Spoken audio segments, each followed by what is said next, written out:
Vor 40, 50 Jahren konnte man sich ganz viele Fehler erlauben. Da war die Marge groß genug in der Produktion, sowohl im Getreide als auch in der Milch- oder der Schweineproduktion, egal.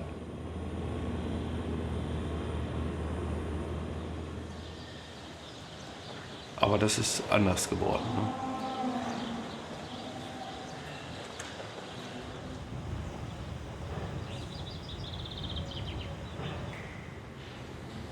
Wir hatten ja 1,1 Millionen Schweineschlachtungen pro Woche in Deutschland. Jetzt haben wir noch irgendwo 650.000 oder so. Das kommt ja irgendwo her. Die sind alle weg, die Betriebe, gibt es nicht mehr. Ne?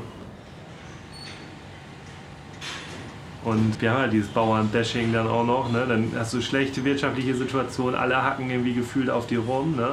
Das musst du halt auch erstmal durchhalten.